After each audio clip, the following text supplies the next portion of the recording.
और जी से welcome back to another vlogs. और आज की इस वीडियो में हम लोग बात करने जा रहे हैं about buying A home in Canada just got easier. क्योंकि कनाडा की गवर्नमेंट ने रिसेंटली कुछ चेंजेस अनाउंस किए उनके करंट रूल्स को लेके। तो ये चेंजेस आपको कैसे मदद करेंगे घर खरीदने के लिए कनाडा में, इन्हीं सब चीज़ों के बारे में इस वीडियो में बात करेंगे। Start wasting much time, let's start the video.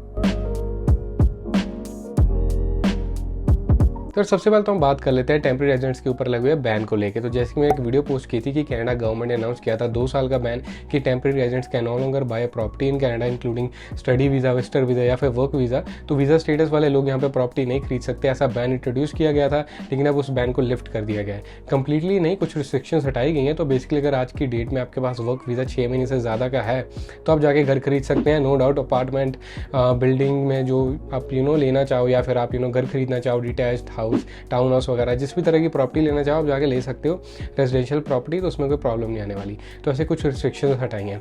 And मेरा तो पर्सनली यही मानना है कि भाई ये जो बैन लगाया भी गया था ना, it does not solve the issue for us. क्योंकि स्टूडेंट वीज़ा पे लोग आते हैं जो, या फिर वर्क वीज़ा पे आते हैं, भाई वो मोस्टली घर खरीदने जाते भी नहीं। अगर उनमें से इक्का दुक्का बंदा कोई ले भी रहा है तो उससे मार्केट बिल्कुल भी डिसरप्ट नहीं होती। प्रॉब्लम उन लोगों से में होती है भाई जिन लोगों के 3-4 घर ऑलरेडी हैं और वो चौथी, पाँचवीं, छवीं प्रॉपर्टी खरीद रहे हैं to generate rental income from that.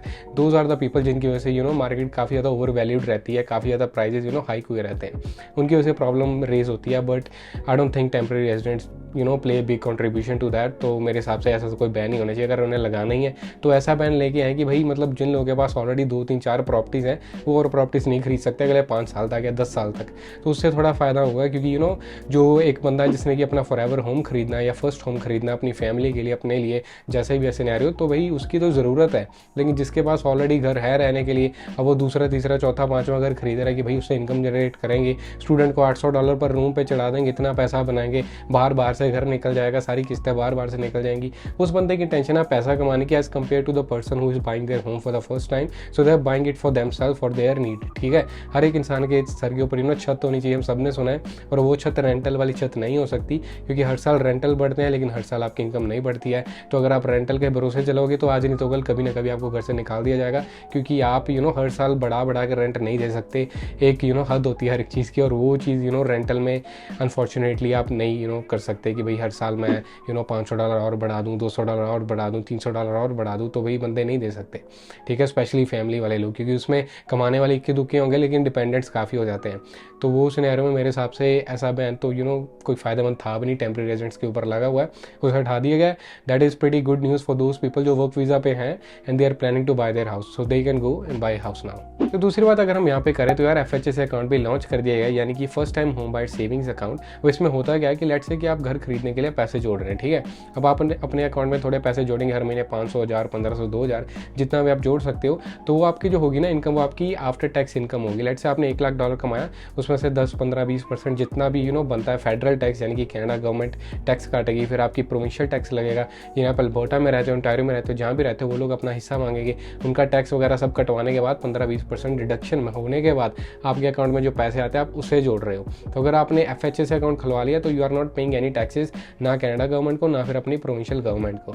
तो आपका एक तो टैक्स बचेगा। दूसरी बात, अगर आप कहीं इन्वेस्टमेंट करने जाते हो कि यार मैं स्टॉक्स में इन्वेस्ट कर दूँ, बॉन्ड्स में इन्वेस्ट कर दूँ, ETF में कर दूँ, कि इन्वेस्टमेंट अकाउंट खुलवा लूँ, थोड़ा प्रॉफिट बन जाएगा, पैसे ऊपर चले जाएंगे, 5-10% कुछ फ़ायदा हो जाएगा, तो उसमें भी सरकार अपना हिस्सा मांगती है, उसमें भी टैक्स लगता है। तो FHS अकाउंट में अगर आप पैसे डलवाते हो, पहले तो आपका टैक्स बचता है इनकम पे, दूसरा आपका टैक्स बचता है उस प्रॉफिट पे जो कि आपने इन्वेस्ट करके कमाया है। बस इसकी शर्त ये है कि साल भर साल आप सिर्फ $8,000 तक इसमें डाल सकते हो। ठीक है जी, और मैक्सिमम कैपेसिटी यहाँ पर रहेगी $40,000। ठीक है, इन टर्म्स ऑफ आप हर साल अगले 5 साल के लिए डालने वाले उसमें पैसे। तो इन्होंने अकाउंट लॉन्च किया। मैं ये कहता हूँ कि यार पहले जो लोग कर रहे थे ना, RRSP यूज़ करते थे, रिटायरमेंट सेविंग प्लान जो होता है, और उसमें भी ठीक है उन्होंने कंडीशन रखी हुई थी कि आप कैसे कैसे एक सही विड्रॉल निकलवा सकते हो अपने घर के लिए, जिस पे आपको टैक्स नहीं लगेगा, एलिजिबल विड्रॉल जैसे कहते हैं। क्योंकि RRSP होता है रिटायरमेंट के लिए, तो वो सिर्फ रिटायरमेंट के लिए बना होता है। उसके आप सोचो कि मैं पैसे निकलवा के नई गाड़ी ले लूँ, वैसा नहीं होता। लेकिन उसमें उन्होंने कंडीशन रखी थी घर खरीदने वाले लोगों के लिए। अब उन्होंने स्पेशल अलग अकाउंट निकाल दिया। अगर आपको घर ही खरीदना है तो आप सीधे ये अकाउंट खुलवाएं। This is just an account type, ऐसा नहीं इसमें $10,000 डाले और अपने आप पैसे बनने शुरू हो जाएंगे। This is account type that you open. उसके बाद डालने कहाँ नहीं और क्या करना क्या नहीं करना वो आपने डिसाइड करना है। ठीक है, तो ये चीज़ काफ़ी बेनिफिशियल रहने वाली है उन लोगों के लिए जो घर खरीदने की प्लानिंग कर रहे हैं। This just launch a few days ago, तो अभी ये चीज़ काफ़ी नई है। इसकी ज़्यादा डिटेल्स आप जाके चेक कर सकते हो बैंक्स की वेबसाइट पे, जिसके साथ भी आप बैंकिंग करते हो, या फिर किसी और फाइनेंशियल इंस्टीट्यूशन की वेबसाइट पे। और आगे मैं काफ़ी इंटरेस्टिंग फैक्ट शेयर करना चाहूँगा आपके साथ, जो कि है कि कनाडा में घरों के प्राइस इस टाइम गिर रहे हैं, क्योंकि आपको पता है कि रिसेशन टाइप का माहौल बना हुआ है, ज़्यादा जॉब्स वगैरह है नहीं, लोगों के फाइनेंसेस थोड़े से मुश्किल हो रहे हैं मैनेज करने। और जो गवर्नमेंट है उन्होंने इंटरेस्ट रेट बढ़ा रखे हैं। पहले लोग 1-1.25% पे घर खरीदते थे इंटरेस्ट पे करके, और आज के टाइम पे 5-6% इंटरेस्ट आपको पे करना पड़ता है अगर आप घर खरीदने जाएँ या घर का लोन लेने जाएँ बेसिकली।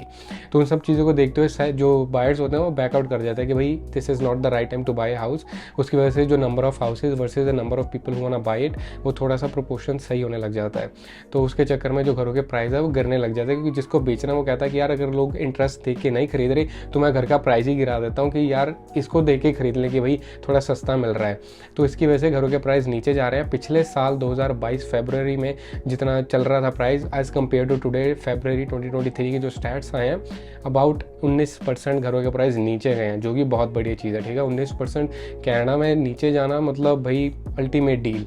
ठीक है, लेकिन फैक्ट यही है कि इसके पीछे की जो इंटरेस्ट हाइक हो रखे हैं, इन्फ्लेशन बहुत ज़्यादा, उसके चक्कर में लोगों के पास पैसा है ही नहीं घर खरीदने के लिए, इसलिए ज़्यादा बायर्स नहीं है, इसलिए घरों के प्राइस नीचे जा रहे हैं, इंटरेस्ट ऊपर जा रहा है। ये सब चीज़ें चल रही है मार्केट को बैलेंस करने के लिए, जिसको कि मार्केट करेक्शन भी बोला जाता है, क्योंकि कनाडा में भाई ओवर वैल्यूड है घरों के प्राइस, इतना महंगा घर होना नहीं चाहिए जितने का बिकता है।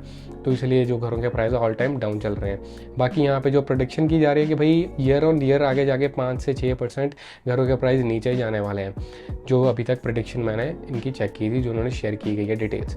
तो वो भी काफ़ी बड़ी चीज़ है, यानी कि आने वाले महीने अपने कंज्यूमर लोगों के लिए बढ़िया रहने वाले हैं। अगर आप घर लेने का प्लान कर रहे हो, मे बी आप ज़्यादा डिटेल्स चेक करते हो मेरे से ज़्यादा कि भाई क्या चल रहा है मार्केट में, कैसा चल रहा है, कैसा नहीं चल रहा है, गवर्नमेंट क्या अनाउंस कर रही है, बैंक ऑफ कनाडा क्या बता रहा है। बट सीम्स लाइक कि ये सारी की सारी good news are for those people who want to buy their first home और buy their next property any time soon. तो ये चीज़ें काफ़ी बढ़िया रहने वाली उन सब लोगों के लिए।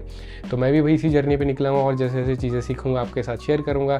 तो अगर आप सीखते हो तो भाई आप नीचे कमेंट सेक्शन में मुझे बता सकते हैं ज़रूर। तो आज की यही वीडियो से अगर आपको अच्छी लगी हो कर देना लाइक शेयर सब्सक्राइब, जैसा आपको दिल करे। मिलते हैं किसी वीडियो में, तब तक के लिए टेक केयर।